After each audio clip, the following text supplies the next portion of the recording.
Announcements బాధితులకు శుభవార్త. హైదరాబాద్ లో కన్సల్టేషన్ మరియు 3,500 రూపాయల colour Doppler test Avis hospitals లో ఉచితంగా పొందండి.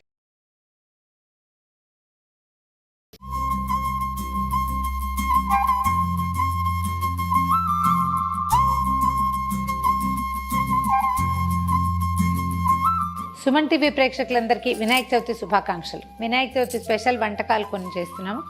అయితే మామూలుగా ఉండ్రాళ్ళు, రవ్వ ఉండ్రాళ్ళు, తర్వాత బెల్లం ఉండ్రాళ్ళు, పప్పులో ఉండ్రాళ్ళు చేసేసాము. పాల తాలికలు లాస్ట్ ఇయర్ చేసాము కాబట్టి ఈసారి బెల్లం తాలికలు చేద్దామని. బియ్య పిండితోటి చేసుకునే ఈ సాధారణ సింపుల్ వంటకం వినాయక చవితి నాడు ఈ ప్రాంతాల్లో బాగా దేవుడికి నివేదన పెడతారండి. కొన్ని ప్రాంతాల్లో ప్రత్యేకంగా ఉంటుంది. నిజానికి నాకు రాదు, లాస్ట్ టైం జయే చేసింది. ఆ తర్వాత నేను 2-3 సార్లు ఇంట్లో చేసి చూశాను. ఈజీగానే ఉంది, కొంచెం మనం అలవాటు చేసుకుంటే ఇది ఒక కొత్త పదార్థంగా ఉంటుంది. ఈసారి మన దేవుడు కూడా చేసుకోవచ్చని ఈ సంవత్సరం మధ్యలో ఒక 6-7 సార్లు ట్రై చేశాను. అయితే పాల తాలికలు లాస్ట్ ఇయర్ చేశాం కాబట్టి ఈసారి బెల్లం తాలికలు చేద్దామని. ఇది కూడా సింపుల్ అండ్ ఈజీయే, మన ఇంట్లో అలవాటు ఉంటే చేసేసుకుంటాం. లేకపోతే ఏదైనా కొత్త నివేదన చేయాలంటే ఇది బెస్ట్ ట్రయల్గా ఉంటుంది, చాలా ఈజీ కూడా. దీనికి ఏంటంటే సాధారణంగా తడి బియ్యంతో చేసే పద్ధతులు కొన్ని చోట్ల కనపడతాయి. బియ్యం రాత్రి నానబెట్టి పొద్దునే నీళ్ళు వంచేసి కొంచెం ఆరనిచ్చి బియ్యం గ్రైండ్ చేసేయటం. మనం అరిసెల పిండి పట్టుకుంటాం కదా, తడి బియ్యం పిండి, ఆ పిండితోటి చేస్తారు.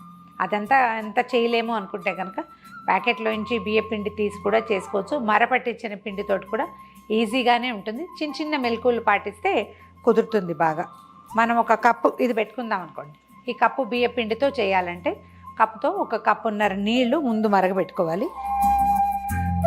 తాలికలు చేత్తోటి చేయొచ్చు. తర్వాత జంతికలు కొట్టం ఉంటుంది కదా, మురుకుల పావు, దాంతో కూడా చేసుకోవచ్చు. ఈసారి చేత్తో చేద్దాం. లాస్ట్ టైం జయ నేను ఇద్దరం జంతికలు కొట్టంతో చేసాము. చేత హ్యాండ్మేడ్ చేద్దామని ట్రై చేస్తున్నాం అనమాట. అది ఈజీగానే ఉంటుంది, కానీ ఇలా కూడా చేయొచ్చు కదా, మనం ఎందుకు ట్రై చేయకూడదు కొత్తగా అని. దీనికి ఏంటంటే 1 కప్పు బియ్యపిండి చేస్తే కనుక మనం బెల్లం తాలికలకి 1 కప్పున్నర లేదా కప్పు ముప్పావు, 1 కప్పు వేస్తే బెల్లం కొంచెం తీయగా ఉంటుంది. చాలా తీపి కావాలనుకునే వాళ్ళు 2 కప్పులు కూడా వేసుకోవచ్చు. దీన్ని కూడా బెల్లం కొంచెం కరగబెట్టేద్దాము.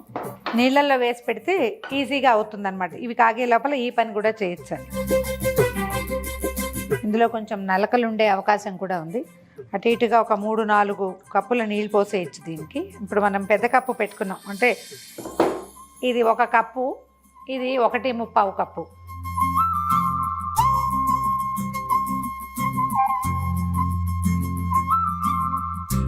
నీళ్ళు పోసి పక్కన పెట్టండి. స్టవ్ మీదే పెట్టక్కర్లా, మనం ఈ తాలికలు చేసుకోవడానికి సమయం పడుతుంది కదా, ఆ లోపల బెల్లం కొంచెం నీటిలో కరిగి ఉంటుంది. నీళ్ళు కాగిపోయినాయి. 1 చిటికెడు ఉప్పు వేద్దాం. చాలా కొంచెం బాగుంటుందట రుచి. చాలామంది చెప్తారు స్వీట్లలో ఉప్పేయండి అని. నేను ఎప్పుడు పెద్దగా వేయనండి. నేను గోధుమ పిండిలో కూడా ఉప్పు వేసి కలిపే అలవాటు లేదు నాకు. ఈ ప్రతి వాళ్ళు చెప్పడంతో వేస్తుంటే నాకేం పెద్ద డిఫరెన్స్ కనిపించట్లేదు. దానివల్ల అదనంగా వచ్చే రుచి కూడా నాకు తెలియట్లేదు. పీపుల్కి నచ్చుతుందేమోనని చేస్తాను అంతే.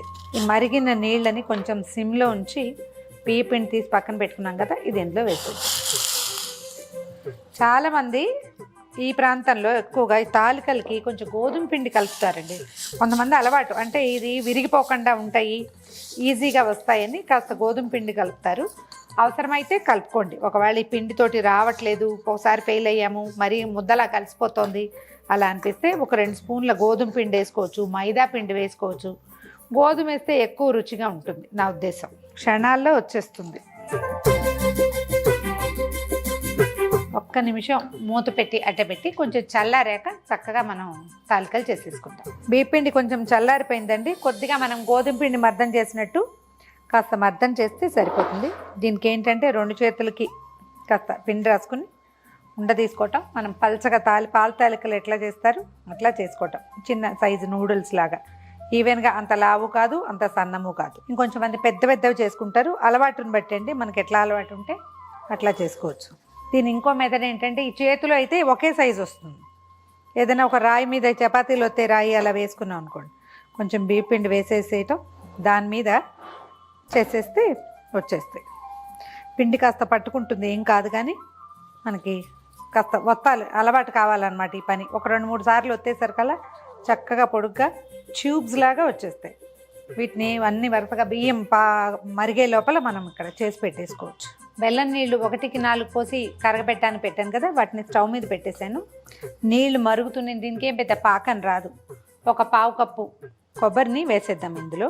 బెల్లంలో కొబ్బరి వేస్తే ఎక్కువ రుచిగా ఉంటుందండి. మనం పాల తాలికలు చేస్తే సగ్గుబియ్యం వేసుకుంటున్నాం కదా చిక్కబడ్డానికి, రుచి కోసమే కొబ్బరి అనమాట.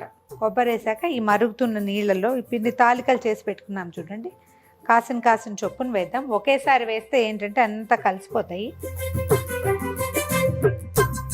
మనం తాలికలు వేసాక ఒక 2 నిమిషాలు కదపకుండా ఉంచితే వాటంతటా మెల్లిగా పైకి తేలి వచ్చేస్తాయి. ఒకసారి కొంచెం పొంగు వచ్చినట్టు కనపడంగానే గిన్నె పెద్దది కదా కనిపించట్లేదు, కానీ పొంగు వస్తుంది.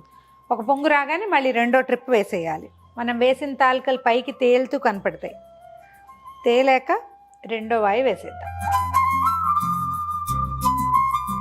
బెల్లపు నీళ్ళు పొంగుతున్నాయి, ఈ మిగిలిన తాలికలు కూడా వేసేద్దాం.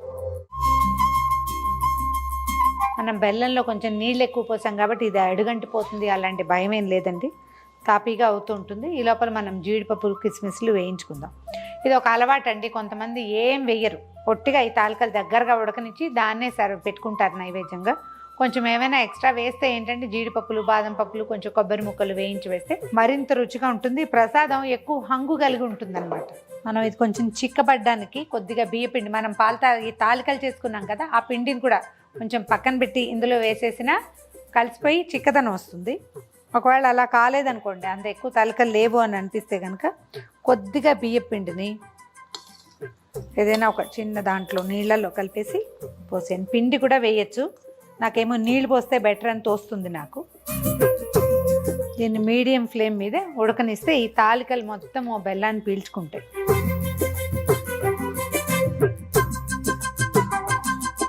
చక్కగా ఉడికిపోయినాయండి ఇవి. మనం పొడి బియ్య పిండితోటి చేస్తే కొంచెం ముక్క అవుతుంది, అదే తడి బియ్యం అయితే అలాగే నూడిల్స్ లాగా కనబడతాయి. ఇవేమిటో ఈజీగా ఉంటాయని తోస్తుంది నాకు. కావాలంటే కొంచెం గోధుమ పిండి కలుపుకుంటే ముక్క విరక్కుండా అలాగే, అంటే ఏ నూడిల్స్ ఎలా చేసామో అలాగే ఉంటాయి. మన అలవాట్లను బట్టి, ఆసక్తిని బట్టి ఎలా కావాలో అలా చేసుకోవచ్చు. జీడిపప్పులు, కిస్మిస్లు, కొంచెం కొబ్బరి ముక్కలు, మనం ఇందులో కొబ్బరి వేసాము, మళ్ళీ పైన కూడా కొబ్బరి ముక్కలు వేసాను. వీటిని ఇదేంటంటే మనం ఈ కన్సిస్టెన్సీలో తీస్తే 1 గంట పోయాక చల్లారేసరికి చక్కగా పోరింగ్ కన్సిస్టెన్సీకి దగ్గరకు వచ్చేస్తుంది, చిక్కబడిపోతుంది. ట్రై చేసి చూడండి. బెల్లం తాలికల రుచి వేరు, పాల తాలికల రుచి వేరు. అది పాలల్లో చేస్తాం కదా, ఇది ఒట్టి బెల్లంలో. ఇది కూడా చాలా బాగుంటుంది. కొన్ని ప్రాంతాల్లో పాలు వాడకుండా ఇలాగే చేస్తారు. ట్రై చేసి చూడండి.